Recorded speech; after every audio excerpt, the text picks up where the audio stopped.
Okay, Oh, there you good. go. We're doing it.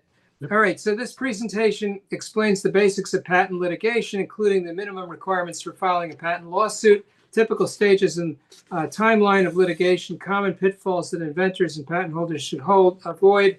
It's designed to help inventors understand the legal and practical aspects of enforcing the patent rights, even if they hope never to become involved in litigation. The presenter Kirby Drake is an experienced intellectual property attorney specializing in patents, trademarks, trade secrets, and copyrights, and has held leadership roles in both the State Bar of Texas IP section and the National Association of Patent Practitioners. Kirby has indicated that if you have questions while she's doing a presentation, just interrupt. It's a very small group, and we have, less than 9 participants because I'm logged in twice. So other than that, Kirby, take it away. Great. Thanks. Yeah, no, we can definitely make this make this informal and I'm happy to answer questions as we go along but leaving plenty of time at the end so that we can have more discussion, particularly if you've had experiences with litigation or things you're curious about, then I'm always happy to talk about that. So what this presentation today, I'm going to highlight, as the summary said, just some different things that I think are helpful for inventors to know.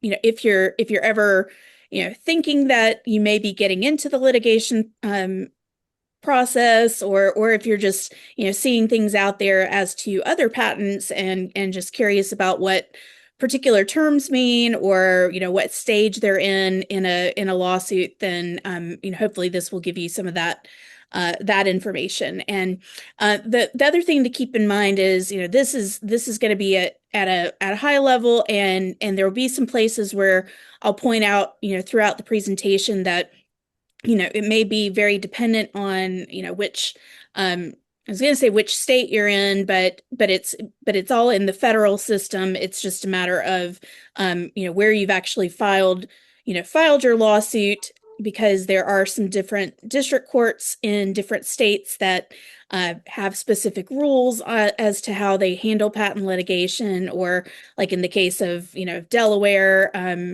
Delaware and New Jersey see a lot of the pharmaceutical patent litigation, and they have specific rules that even relate to generic pharmaceutical patent litigation, which would be referred to. Sometimes you'll see it referred to as ANDA litigation. So I'll try to point out some of those things there, but I've tried to make this presentation applicable for most of the things that would be relevant, no matter which court we're talking about.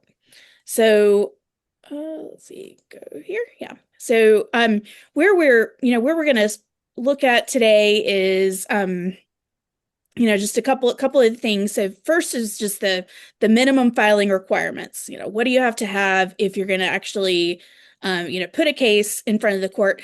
And I think this is also helpful to, if even if you're not actually going to get into litigation, but you're thinking that you want to, you identify that somebody may be infringing your patent, and you're considering, well, can we send them a letter? Can we have communications to, show them why we think they're infringing, and maybe try to resolve something outside of litigation?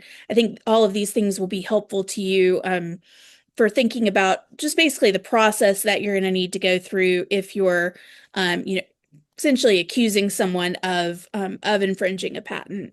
Then we're going to talk about kind of the typical litigation timeline, and giving you some ideas of, once you file a complaint in a patent infringement lawsuit, what happens in the various stages, and then, up through, after the judge or the jury decides the case, and then possibly, you doing an appeal or the other side doing an appeal.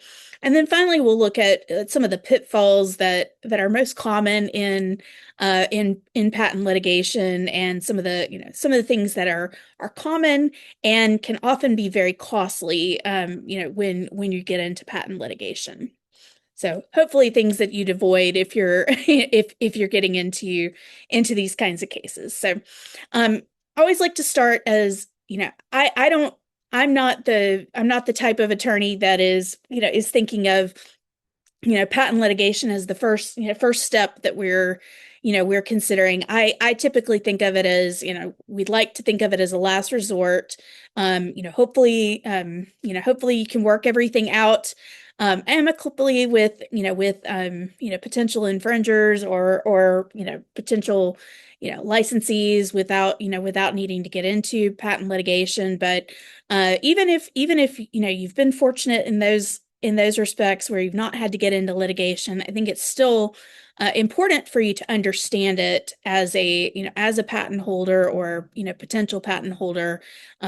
If you ever have to think about going down that route. So very very key is that it can be very expensive, and I mean there are ways in these days where there are you know companies that we would consider to be we would call litigation funders that can help you to subsidize for an exchange of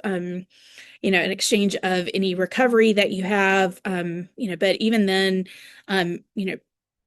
if you're trying to look for a law firm to take on your case, there are still some law firms that will do patent infringement litigation on contingency or on a partial contingency, so that you don't have to pay all the costs. But but in those cases you're going to have to demonstrate a high likelihood of success, and they're not going to just take any case because of the expense that can go into it. And you think of, most often people are thinking of the attorney time and the attorney's fees that are involved with it, and certainly those can be costly. But probably one of the most costly parts of patent litigation really is when it comes to identifying, hiring, and getting experts to do expert reports in these cases.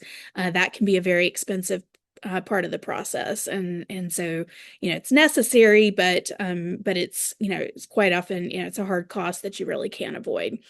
Also, patent litigation can be quite slow, and a lot of this is dependent on the the state and the district court within that state that you're filing your case in. I've said on here it can take 18 to 36 months. There are some courts where it may take even longer than that, and then if you're factoring in having to do an appeal after there's a final decision from the judge or from the jury, as the case may be, then with the appeals, it could take a lot longer than that. Can be very high stakes. So as inventors and putting your patent into patent litigation, you are putting your patent at risk, because in almost every case, the defendants that are accused of infringing your patent are going to try to find a way to allege that your patent should be invalidated. And if that happens, then, as I said here, it doesn't just end the case. It can wipe out the patent altogether, because if they find that your patent never should have been granted in the first place, and that could be a decision made by a jury, then then you won't be able to enforce that patent further or really get any additional value from that patent. So there is a lot of risk there, and so you really want to make sure that you're making good decisions when you're potentially going into patent litigation, and even once you're in the litigation, it's it's beyond the question of whether you sue. Once you've made a decision to sue, then if there are settlement opportunities to try to resolve the case before you get to a final decision by the judge or the jury, then you may have to make some decisions there, perhaps even possibly taking less money, just because of the the high stakes and the potential for loss that can take place. So yeah, Brian, you have a question or Yeah, comment? my question is, whether let's say you're in litigation, or you're thinking of going to litigation, or even you've lost, Mm-hmm. what is the likelihood that another licensor might be interested in your product then, because it's a tenuous thing, and do they tend to wait and say, well, I'm going to wait the 18 months and see, or do I license, or I Mhm. infringe? Yeah. Mhm.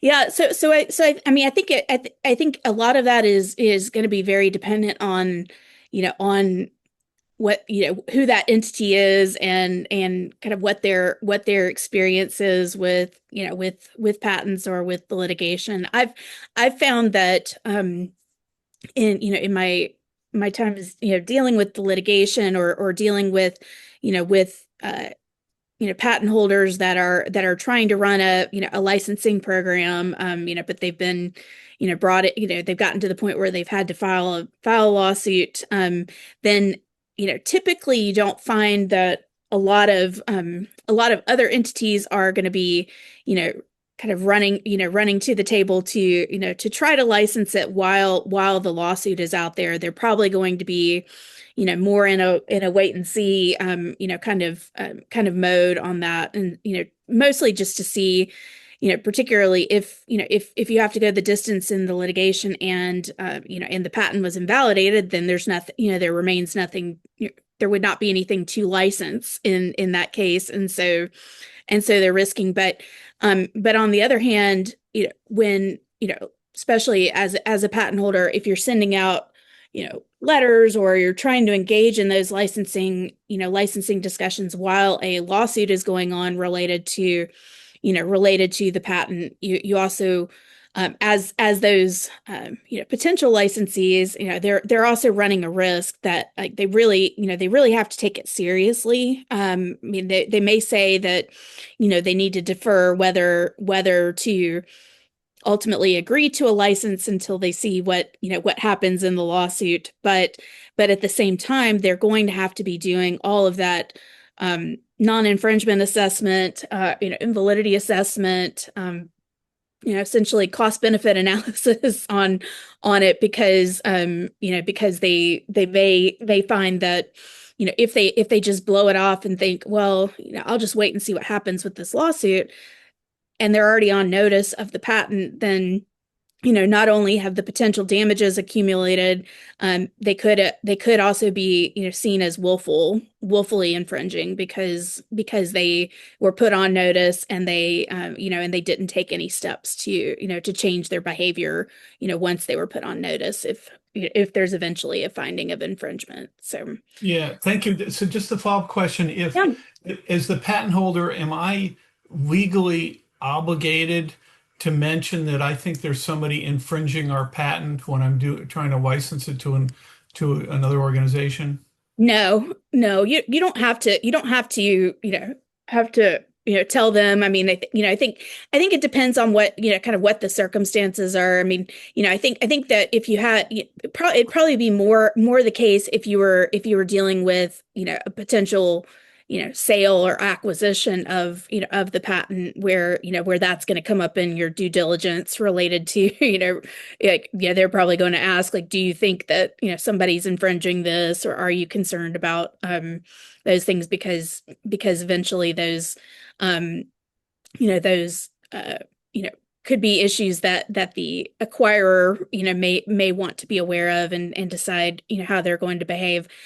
Where it could come up, in a licensing context, and this would be a very unique situation, would just be if you're, if you're working towards, trying to get a licensee that is going to be your exclusive licensee. You might have, may not rise to the level of an obligation to tell them about, potential infringers, but there is something under the law where an exclusive licensee may have the right to, in some cases, to sue for infringement of a patent. And so, so you're kind of, essentially you're kind of bringing them in as a partner, even though it's, a licensed situation. So, you'd probably be, wanting to disclose more of that information to them, because they'd probably be paying a premium to be an exclusive licensee. Thank you, because it sounds like that's actually may not be a bad strategy Yeah, for no, for it's pursuing somebody that's infringing, getting somebody who would license the patent and then go sue them for you. Yeah. Yeah. I mean, well, and there's also sometimes where, you know, kind of in, you know, especially if you have potentially, you know, multiple infringers, then, you know, a lot of a lot of the strategy discussions when it comes to, you know, patent litigation is, you know, well, are you going to sue all those, you know, all those uh infringers at the same time? Are you suing them? You know, do you need to, you know, try to see if you can get, you know, a quick resolution of one case and then maybe build up to like the bigger infringers? You know, there's lots of different ways that you know, that it can be handled. And so, you know, so you may, you know, find some situation like that where you know, you enter into, you know, some sort of arrangement where, you know, where it may be with a, you know, with a bigger partner that may have the may have the purse strings to, you know, to be able to, you know, to fund that litigation maybe more so than you can. Great, thank you. Of course, absolutely. So now let's go into a little bit more about the filing requirements. So kind of mentioned, and you know, I think your question was good. So you know, there's always the question of well, who can file a patent infringement lawsuit, and so you know, so on the first line, you know, this is what's most, you know, most typical is that, you know, it could be, you know, it could be an individual inventor or set of inventors. It could be, you know, the company that you know, that has, you know, has had the rights assigned to them, you know, of that invention. You know, so that could be the, you know, the patentee or the assignee. You know, it could be, you know, it could be that you have, you know, a set of inventors and they've you know, they've created an entity, you know, particularly, you know, that's going to, you know, have the patent assigned to it that you know, gives them the right to sue. And so that's the, you know, all of those different situations are our most typical cases. But as I mentioned in answering that question, you know, there is a potential for an exclusive licensee. You know, if the license agreement is set up in this in sort of certain way, then they, you know, they generally, you know, would be considered to have, you know, some sort of ownership rights. You know, so they, you know, they can sometimes sue on their own, but you know, quite often it's that, you know, they would sue along with the, you know, along with the patent holder. So you might have two plaintiffs in a particular lawsuit if there's an exclusive licensee involved. But then if you, you know, if you're a non-exclusive licensee, you generally don't have the standing. So, you know, so you're just getting the, you know, the right to be able to, you know, to use the patent without, you know, without infringing, but you haven't been assigned any you know, enforceable property right that allows you to, you know, to bring a claim for patent infringement. So we're not going to really have, you know, if there's non-exclusive licensees involved, then there's really not going to be you know, be an issue there for as to whether they could sue, because they generally cannot. So then another question that comes up is you know, and I've mentioned a couple of times that, you know, we have, you know, if you're doing a you know, if you have a patent infringement lawsuit, it's going to be in federal court. And so, you know, but we've got, you know, multiple federal courts in, you know, well, some states may only have, you know, a single federal district court, but like here, you know, I'm here in Texas, and we have, you know, we have four different districts, and then there's, you know, and then there's multiple judges within each district that, you know, that could handle, you know, could receive a patent infringement lawsuit. And so, you know, so typically, you know, we're looking at the federal courts, and so that's going to be your U.S. district courts.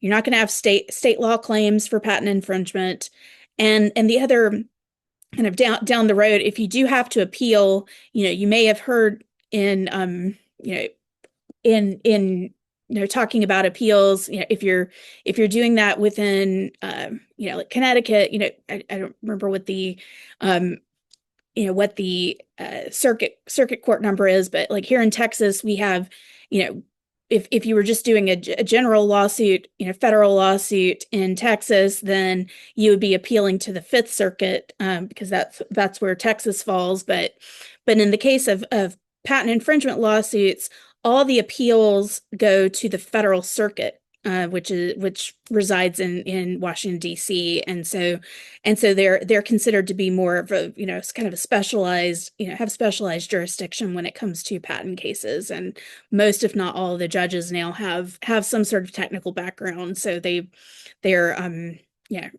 considered to be more uniquely positioned to be able to decide these appeals. But your federal district court judges, in most cases, are not going to have any technical background that's specific to the patents. They're going to be hearing cases on lots of different topics, and patents just end up being one of them. But as to when you're deciding whether which court you go into, we have to look at where the defendant resides. So you'd be looking at their state of incorporation, if it's a corporation, and then but it also could be where they've committed acts of infringement and maintain a regular established place of business. So so if you have very large corporations that they may be incorporated in a particular place, but they have offices in lots of different states, and that could be considered regular established places of business. Then if acts of infringement are taking place in that state, then that may give you more potential places where you could sue. This is an issue that comes up a lot in patent litigation cases. We had, and we were here in Texas, we were we saw a lot of these challenges, and there's been some court decisions, including cases up to the Supreme Court, that have evaluated what the proper venues are for patent infringement cases, because there were one time there was the Eastern District of Texas was considered to be a very popular patent venue and place to file your patent cases, because they had developed specific rules around patent infringement cases, how they could be handled.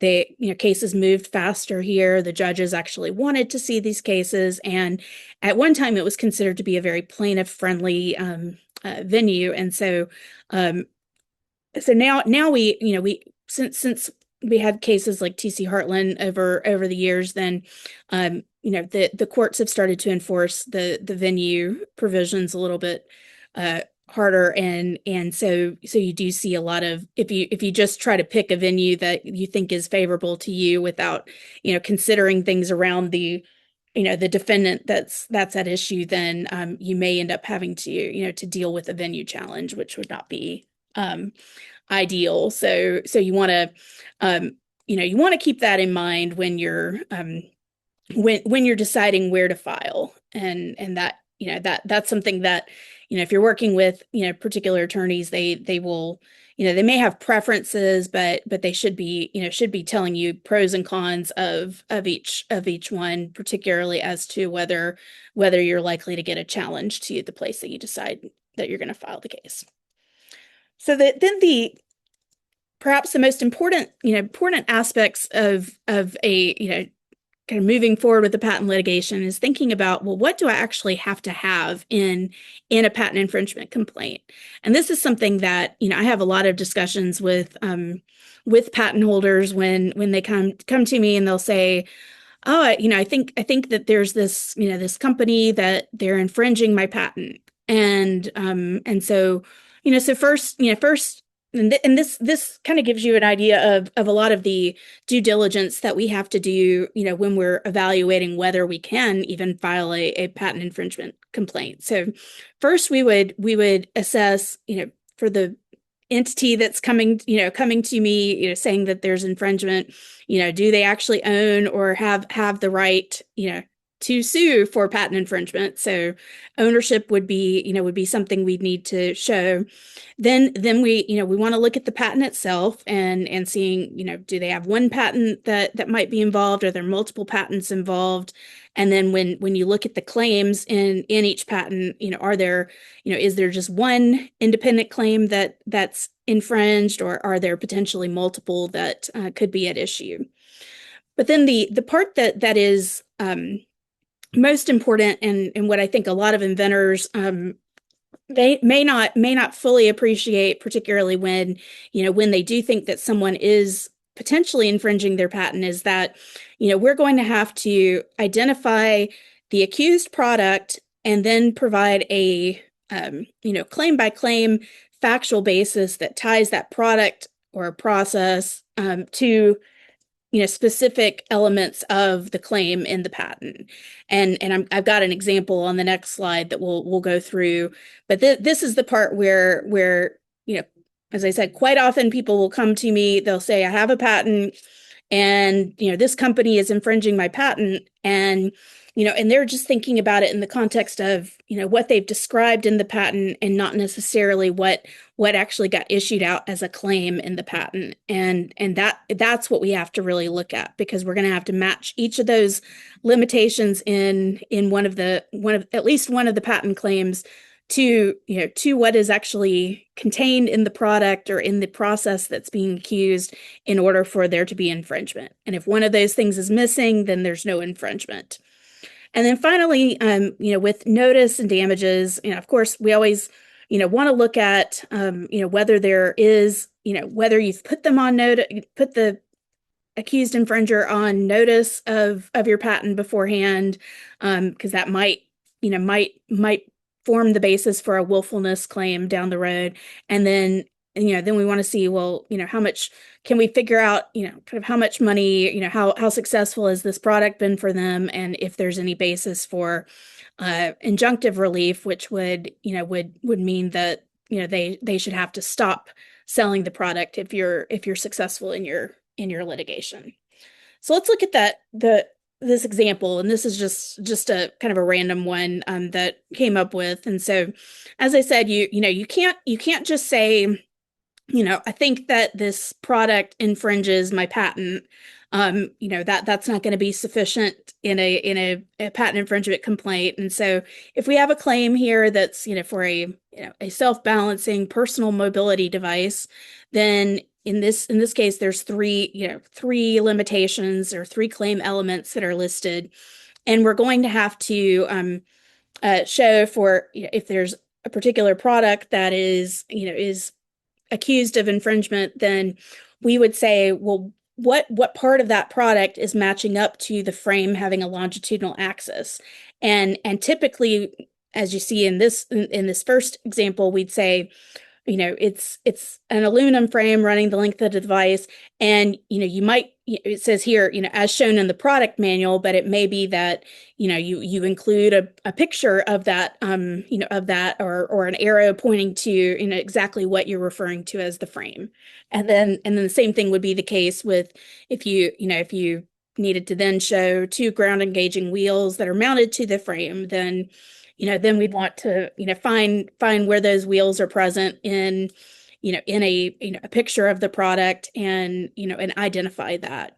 And then same thing with a sensor. So if, in this case, if you've had to do essentially, a tear down or a breakdown of the product in order to confirm that it has that sensor, then, then you'd want to put those, those details into kind of this chart form that you need to do. And you don't in most courts, you don't necessarily have to put it in a chart form, to meet the requirements, for filing a complaint. But I think it's always critical to have done this analysis, because you're going to have to you're going to have to make some sort of showing in your complaint, even if you're going to need some additional investigation to further strengthen those claims throughout the lawsuit. You're going to have to do this because you need to be able to put the defendant on notice of essentially the basis for your infringement claim. And I'm sorry to interrupt. Yeah, of course. It looks like we've got Yusuf has been raising his hand for. Oh, I don't know if you saw it there. No, I did not. Yeah. Yusuf, you have a question? Maybe I interrupted you for nothing. I'm sorry. That's okay. No worries. Yeah. I didn't see a hand raised, but I'll keep a lookout for that. So yes, but this is where where you if you can feel pretty confident in your mapping. I mean, you always have a defendant that disagrees with how how you've read it, but if you've made a plausible reading of mapping the claim elements to the accused product features, then you may avoid a motion to dismiss your case early on in the lawsuit, which if you have to go through a motion to dismiss, then that's adding to the cost before you ever formally get into the lawsuit. Mi- So mi- oh, go ahead. Ms. Blake, Yes. can you hear me?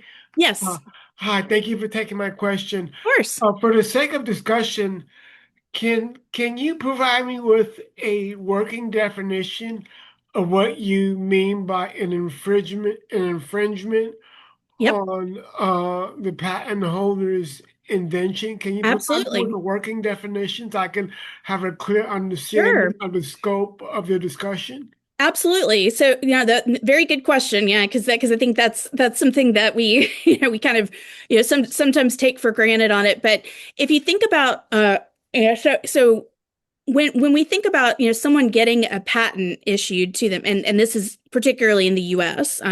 For purposes of this discussion, when you get a U.S. patent issued, then it's protection for the invention that is has been represented in the claims of that patent. And so when and what rights you get associated with the patent is it's not giving you the right to make the product or sell the product. What it is it's giving you the right to exclude or stop others from making, using, selling, offering for sale, or importing the invention without your permission.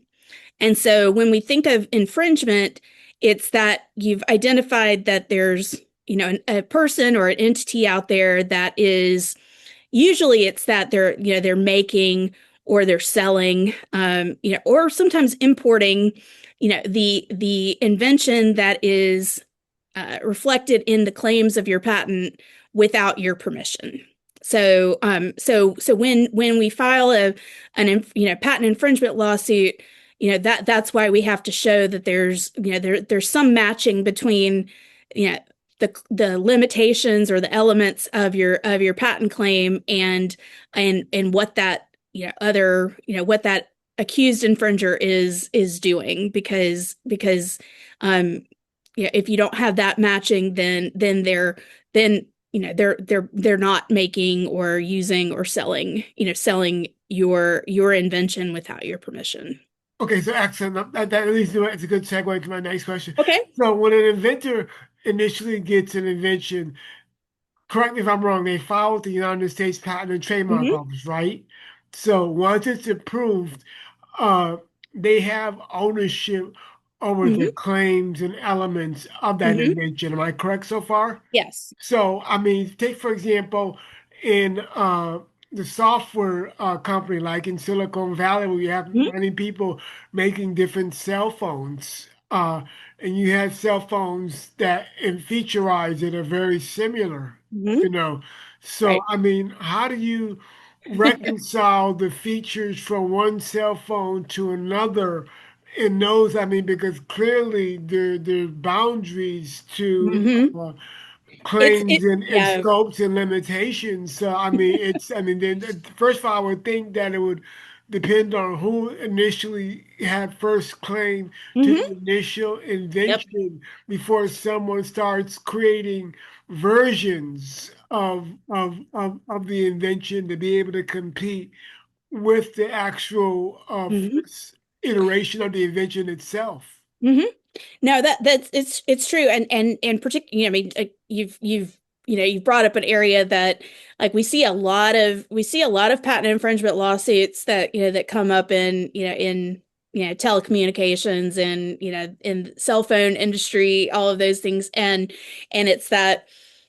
And I think it is kind of a hard thing sometimes to wrap your mind around, because thinking, well, well, how can this entity claim that they've got a patent on this part, when maybe there's several other companies or patent holders that that also have rights in that area, and that's where the patent claims are so important, because because there can sometimes be very I guess very specific differences between between the patents, such that the patent office decided that all of these things could be granted, and so then but when you're evaluating whether there's potentially infringement, it's especially in that area, it's sometimes very important that you get you have to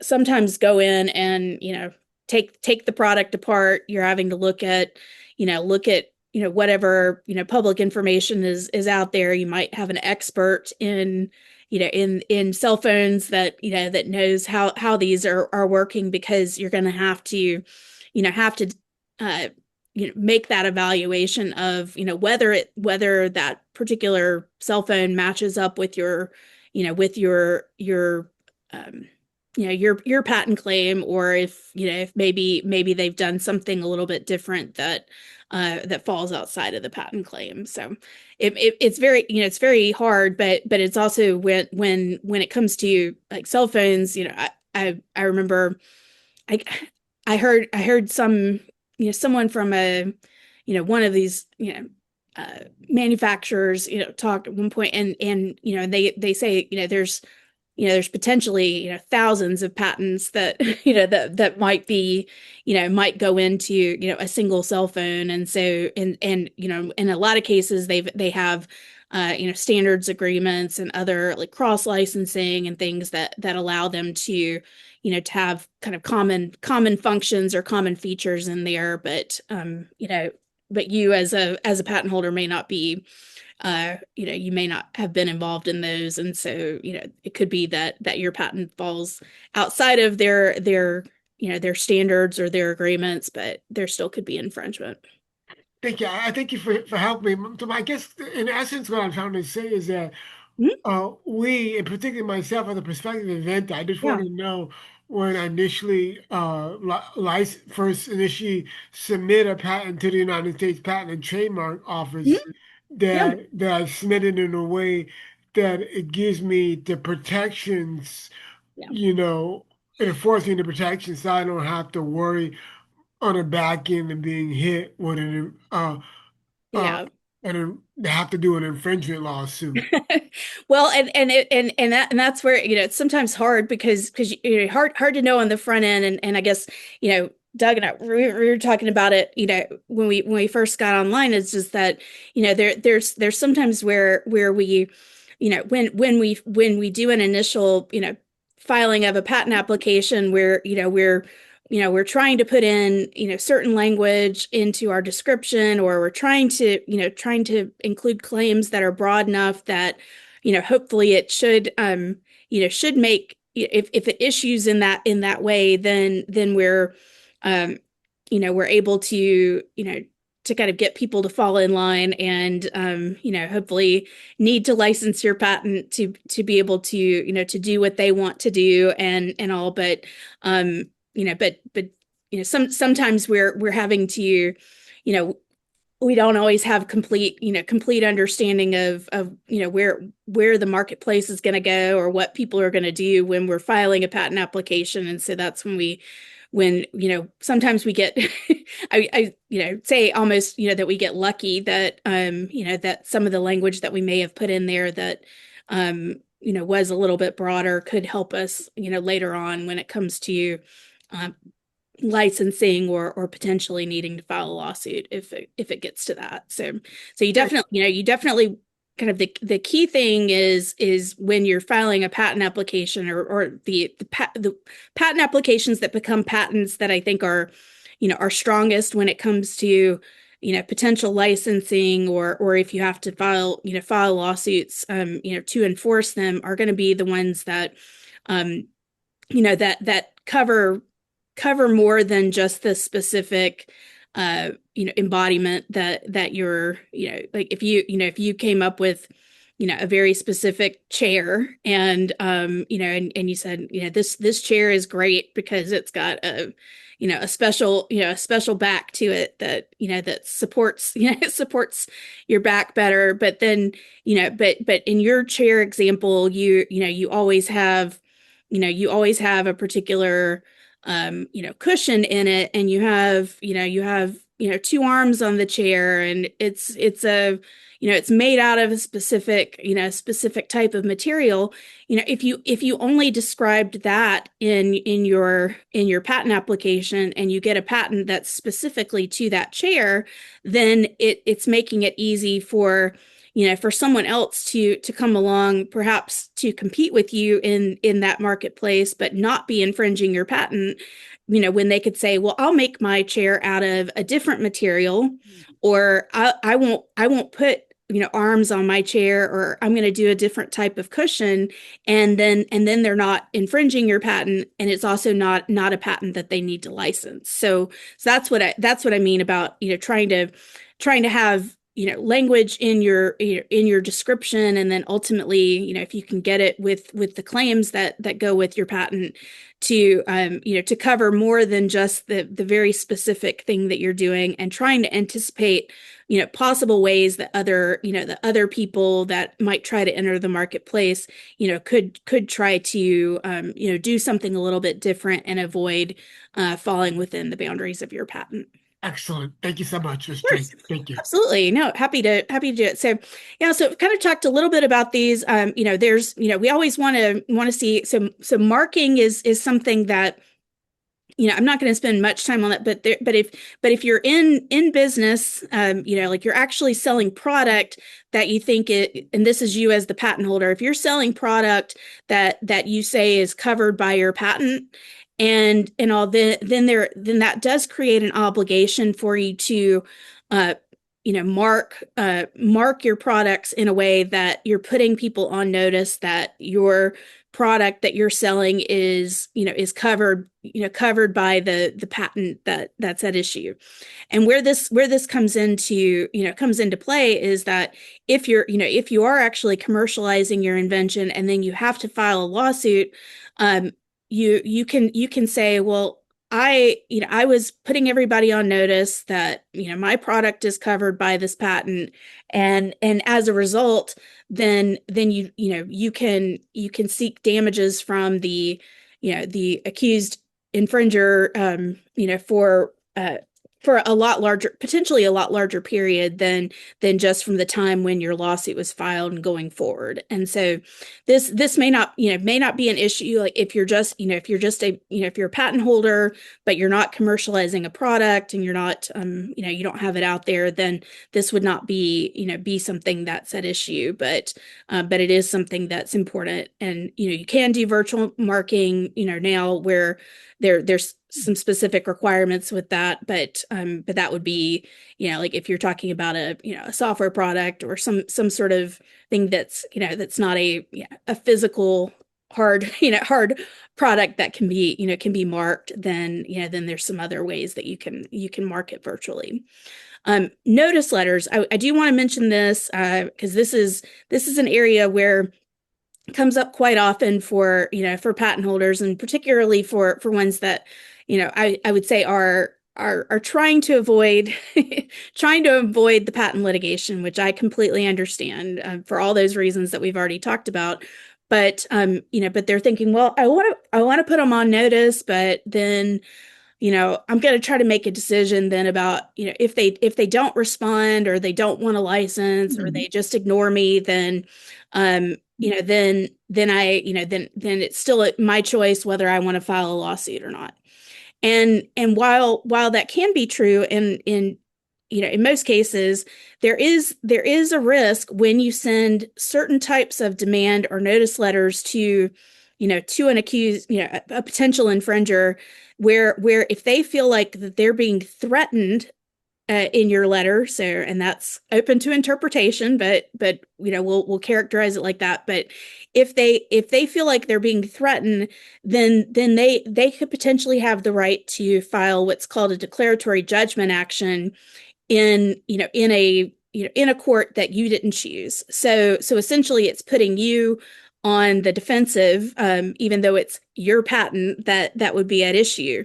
And so what they would be doing if they decided, well, we want to file the first lawsuit rather than letting the patent holder decide whether or not they want to file a lawsuit, then they could go in and they can ask for the court to, through the lawsuit, to find that they do not infringe your patent, or to find that your patent is invalid, and that can be done, wherever they choose to file the lawsuit, and you would not have control over that. You would essentially have to still, you'd still proceed with your claims of, my patent's been infringed, but you would be kind of on the opposite side of the lawsuit, and would not have the control over, where the lawsuit's filed or how it proceeds. And so it's, I think, I point this out where I would say that, like, if you're thinking that you've got accused, people that you want to accuse of infringement, or you think, are infringing, this is the part where, a lot of inventors or a lot of companies think that they can, it's okay to just, send out their own letter, that it's harmless, that, nothing's going to happen to them, and they can still decide whether or not they can, want to file the lawsuit, and they may not work with an attorney to evaluate and send that letter. And so, but I think it's risky to do that, because, like, how I've, my years of experience, I've kind of learned where, to what extent I can say certain things in a letter and potentially not have it rise to the level of a threat, that you're going to file an infringement suit. And so I've generally been pretty successful in avoiding those declaratory judgment actions. But I have seen patent holders that have, think, they may be completely right in the assertions that they're making in a demand or in a notice letter, but they may do it in such a way that they then become surprised when a lawsuit is filed against them that they had no control over. So definitely keep that in mind, and I would definitely tell you to consult with an attorney, before you do that. Even if the initial letter is not going to come directly from the attorney, it's still helpful to talk with somebody to make sure that, that you're towing that line as well as you can. And then also on existing licenses, I mean, most cases, you're going to know whether or not you've already granted a license or something. But if if it's something that you've done some licenses, and particularly if the licenses have extended to, affiliates or subsidiaries or others that might be associated with the licensee, then, you want to make sure that you haven't already inadvertently, whether it's, direct or indirectly given somebody a license that, could defeat the claim before it starts. So that's just all part of your due diligence. Then we'll go into the, just briefly on the timeline. And so, as I said, this can last for quite a while. You have to be prepared that you're going to have to go the distance with it, because unless you're able to, you can reach a settlement at any point in time, during the lawsuit, and most patent cases, don't get all the way to trial, because the parties see that the stakes are so high that it's better to get a certain result through a settlement than it is to put it in the hands of the judge or potentially a jury if you've made it a jury case. But we talked some about the complaint. You serve the complaint on the defendant.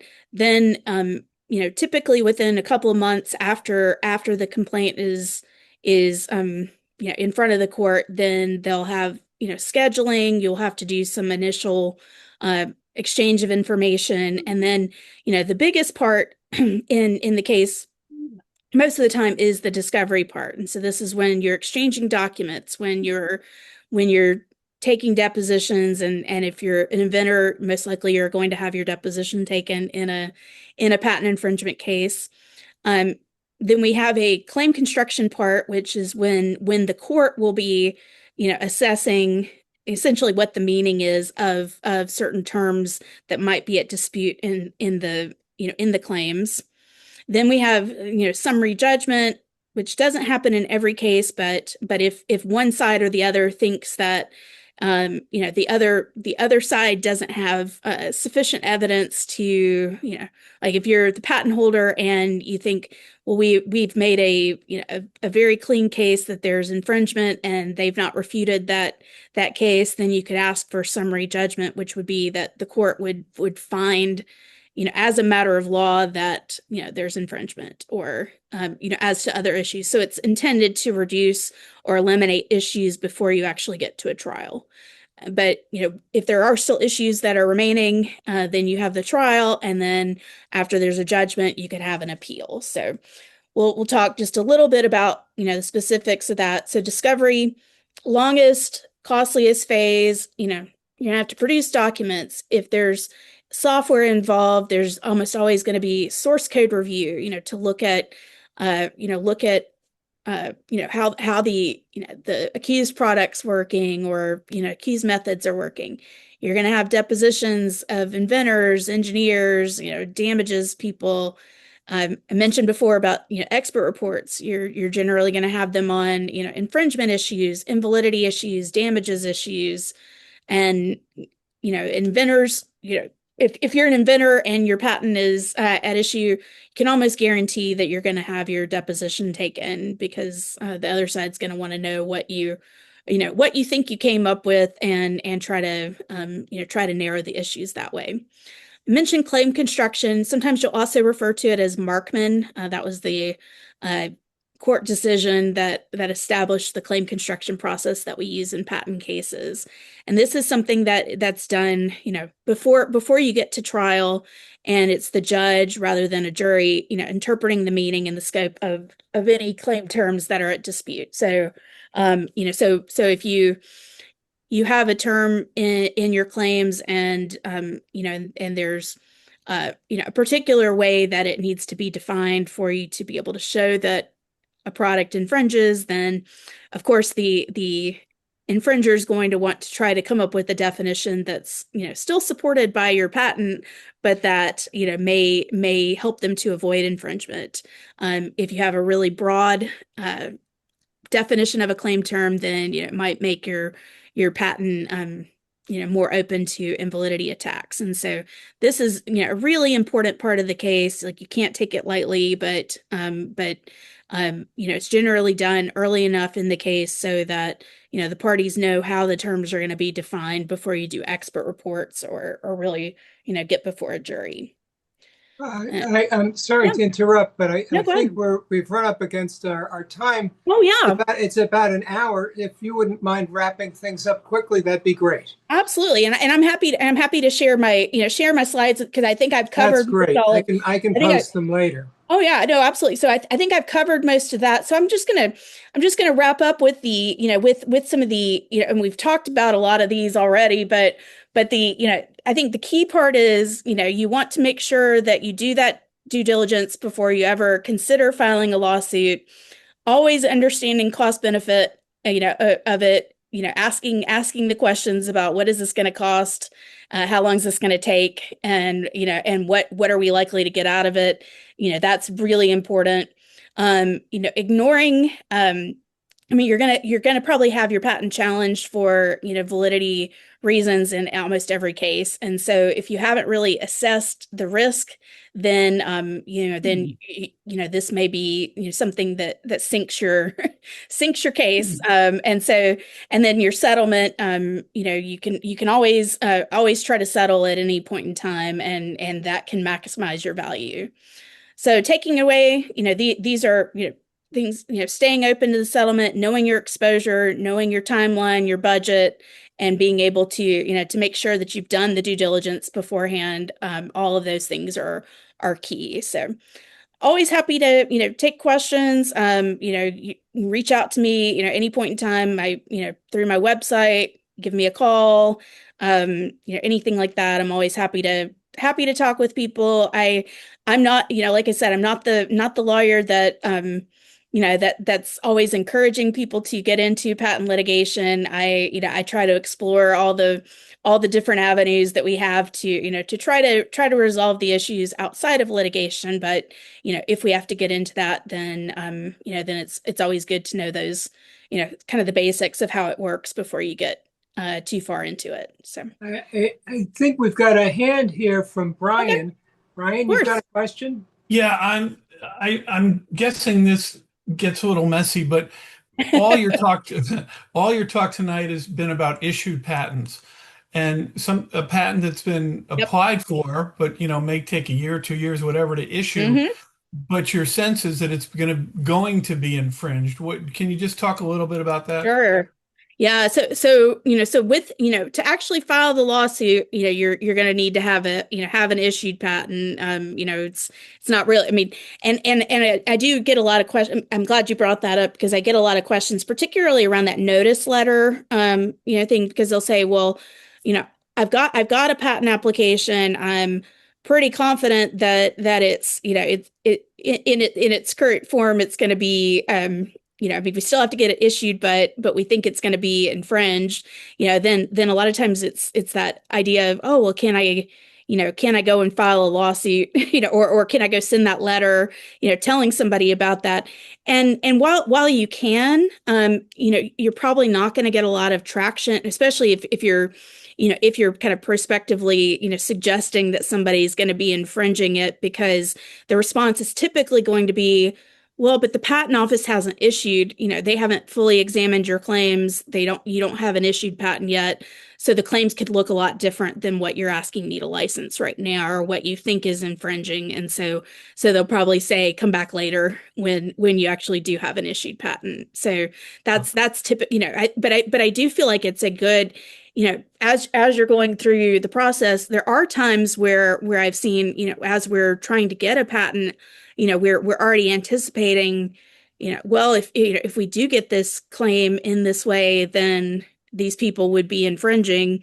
And so it's, it can be a really helpful thing for you to be identifying those things as you're going through the examination process, because then if there's a way for you to modify your claims or broaden them to make sure that it's lining up with that accused product, then then you've got that opportunity to do it, as opposed to when it's issued and the claims are locked in, and then you're going to be stuck with whatever you got out of the examination. So it is a good thing. You shouldn't just close your eyes to what could potentially be infringing while you're going through the examination process, but your avenues for being able to really, license or enforce are limited, if any, until you actually get the issued patent.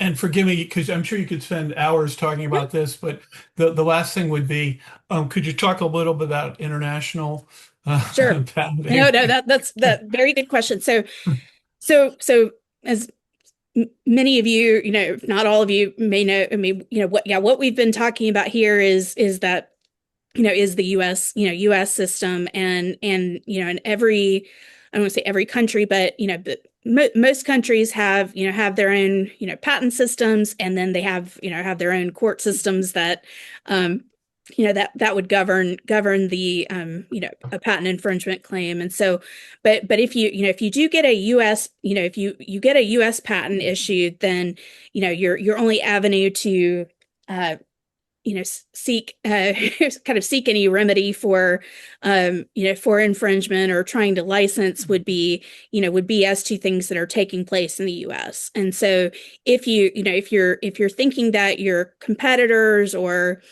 other potential users are going to be outside of the US, then you need to be thinking about that during the actual patent filing process, because you'd need, if you want to be able to sue somebody in Europe, for example, then you're going to need a European, you're going to need European patent protection.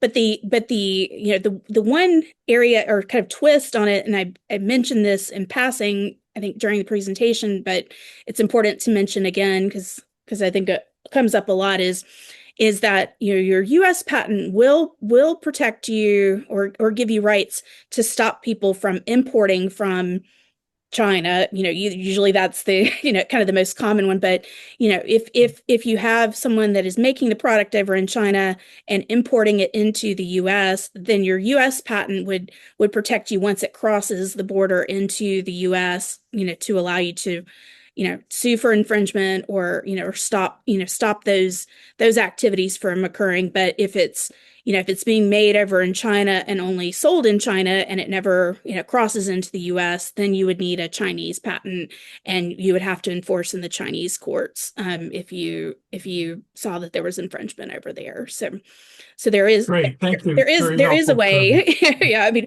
because Yeah, I thank think you. people, quite often is because I will say, I mean, international patent protection admittedly is very expensive to get and expensive to maintain.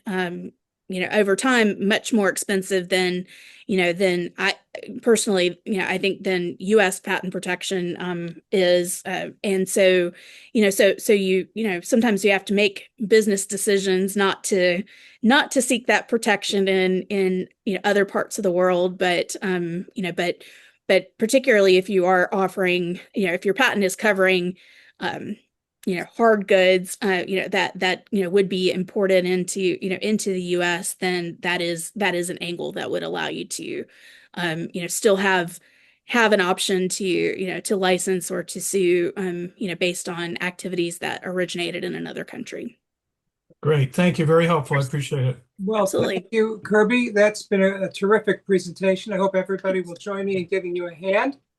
Thank you. Great talk. Appreciate it. And I'm happy. And I'll send you the slide deck slides. so I that will you post can. them, and I'll post the video as well. You're welcome to. On the 21st of July, we'll be having Randy Landrenew, the president of US Inventor, doing a presentation. Randy has been pounding on me to try and get more politically active in railing against the American Invents Act and some of the articles that it contains, which include PTAB. Kirby and I had a discussion about this prior to the beginning of the meeting. I know a lot of people are riled about it. And I don't consider IACT to be a political group, but we're going to have a politically motivated individual who will give us the presentation. So if you're plugged into this and you want to hear about it, this is the person you want to listen to. That's July 21st at 5:30, same time, same Zoom channel. Thank you all very much for your attendance and attention, and I hope you have a nice evening. Great. Bye-bye. Thanks for having me. Thank you. Okay. Have a good night.